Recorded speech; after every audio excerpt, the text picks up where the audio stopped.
Hey gamers, what's up? Muzz here from L1 Games with a video for you. Today I'm going to answer a question that I received from John Horrigan on Twitter. And I thought it was really interesting. I thought it was a good topic, something I haven't talked about in a while, or at least a company I haven't talked about in a while. And the question is, if you were the head of Gamestop, what would be your strategy in trying to right the ship and get back on track? We'll take some research, but it would be fun to hear given you two have been competitors for so long. Now, first off, I'll say this. These days, I don't even consider myself a GameStop competitor.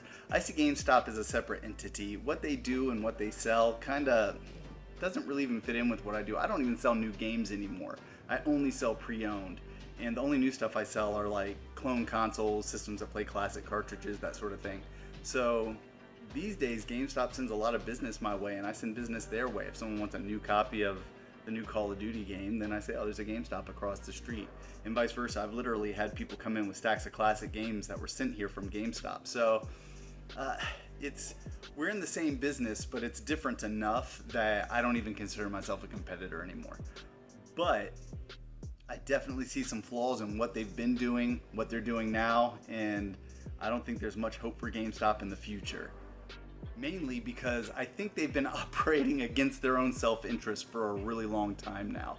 And I'll get into that in a few, but first let's just talk about what's happening with GameStop, with their stock, with their profits and everything. I did a little research. I jumped online, I looked at Fortune 500, and I found a couple of things.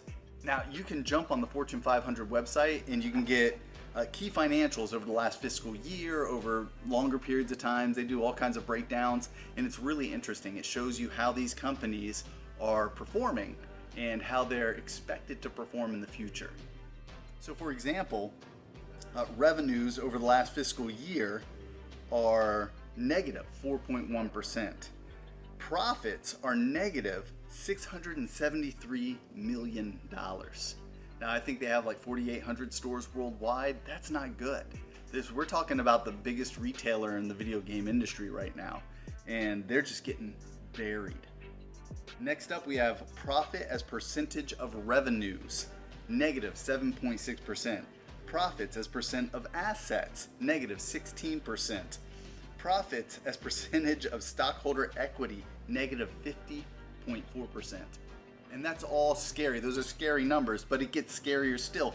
Total return to investors in 2018, negative 21.7%. Total return to investors 5 years annualized, negative 19%. Things are not looking good for GameStop. Right now, they're down over 50% year to date, following 5 consecutive yearly declines in share prices since 2014. The company's revenue growth rates and margins continue to contract, with a Q3 revenue growth rate expected to hit a 2-year low. There's trouble in GameStop land, right? I mean, you don't need me to tell you that. It's not good stuff. And what would I do to right that ship? What I would have done started years ago.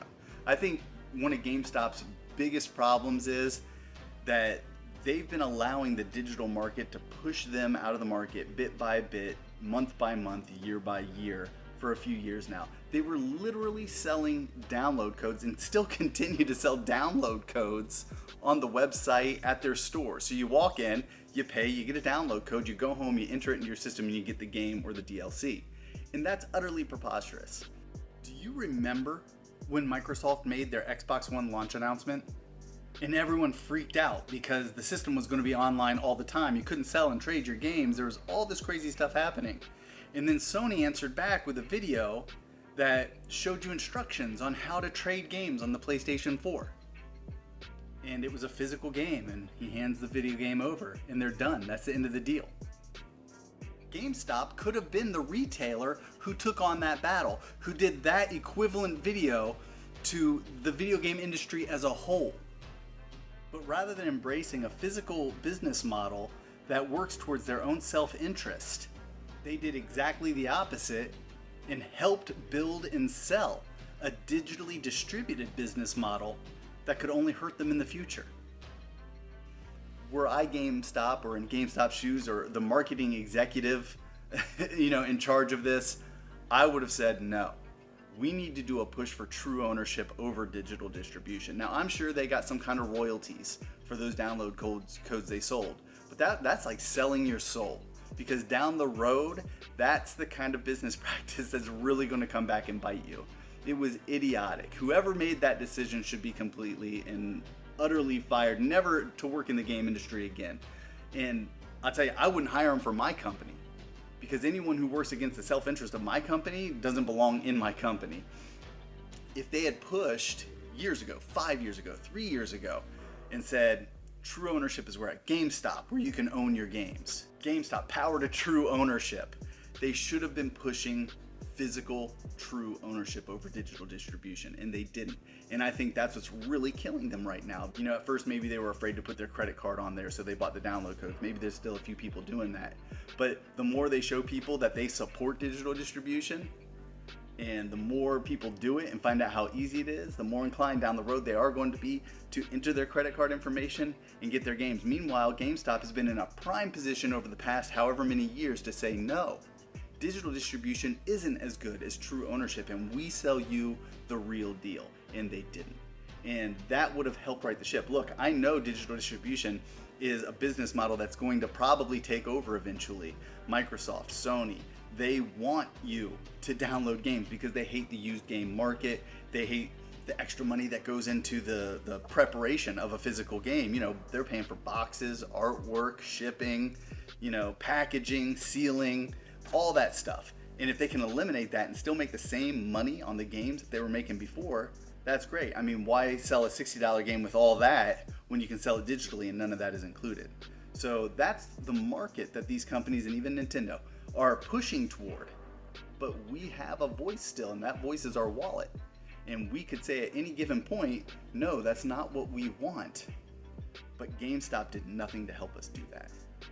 Now, an interesting thing you can do to see how I've dealt with change within my business and to kind of cater to my individual markets throughout my time doing what I do is you can look back at my videos when I made my move to Hilliard about 10, 11, 12 years ago, and look at those videos.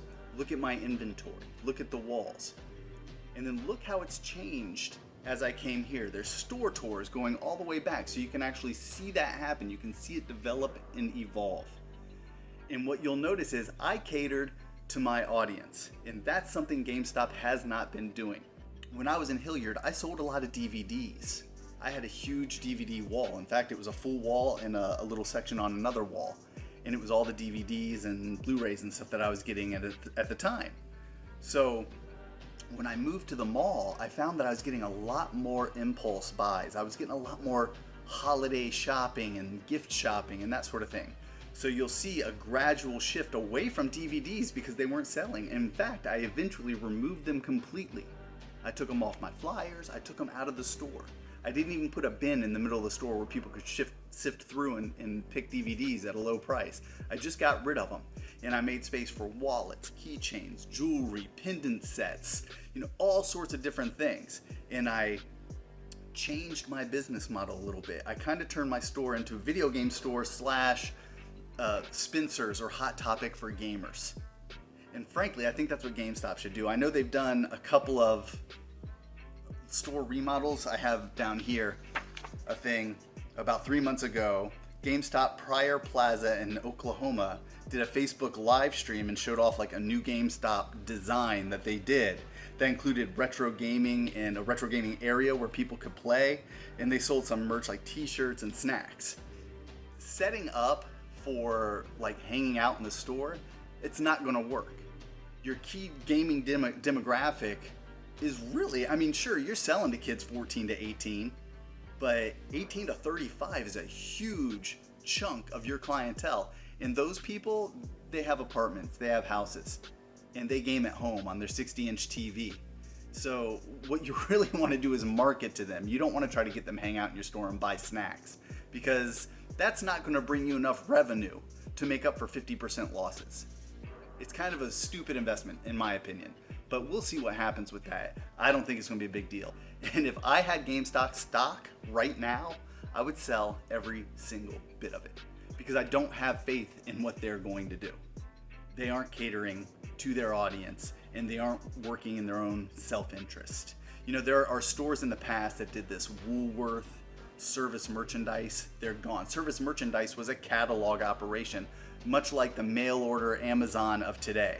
Pre-internet, they were doing what Amazon does, and they crashed and burned. Sears is a prime example of a company that's happening to as we speak. There's no good reason that Sears shouldn't be today what Amazon is. And they let that go. They didn't change with the times. And that's what I've done in my store. I've changed with the times. I've changed to suit my clientele. And that's why I stay in business. That's why I make my money, and I'm perfectly fine. While GameStop is taking 50% losses. It's outrageous to think that this is their own fault, but it is. So in terms of righting the ship, like I said, I would do a huge marketing change. I would still sell games, consoles, at least as long as games are still physical. Definitely do a huge push into retro gaming and merchandise.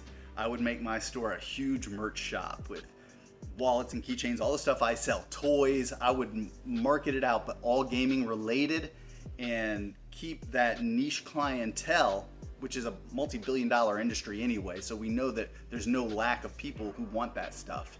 And then I would work on GameStop exclusive toys and wallets and merchandise.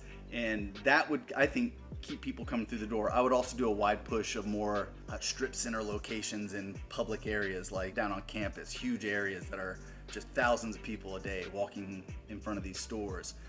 I would even go into more malls. They left the mall here. And this, during the holiday in particular, is a massive traffic zone. But if they had shifted away from video games, that store was 800 square feet and it was all video games. If they opened up a 2,000 square foot spot and filled it with, you know, Hot Topic and Spencer's type stuff, but all video game related, as well as games and accessories, peripherals and all that, I think they do killer in a place like a mall, especially during the holiday. So, you know, that's where I would lean. I would also do a major online push for online sales, offer maybe discounts for the same merch I'm selling in stores online, or maybe just free shipping, that sort of thing. Maybe a Amazon Prime type membership thing to a GameStop online service. I don't know. But they really have to do something better than opening up a store where people can sit and play retro games, because that's not going to do it. Right now, as I see it, GameStop's gone in the next few years. I mean, 5 years from now, people will be saying, remember GameStop? And hey, I could be wrong. You know, I'm not an analyst. I don't know. This is just the way I'm seeing things. And that's my thoughts. I hope that answers the question. So I'm going to get out of here. I have to open up the store. I'm probably running a little late. I've been talking a lot here. But I do want to remind everyone that you can check me out on Twitter at L1 Games. You can check me out on Facebook at L1 Games. You can check me out on Instagram at L1Muzz. That's L1MUZZ. I'm going to get out of here. Thank you all so much for watching. I appreciate it. I'll talk to you soon.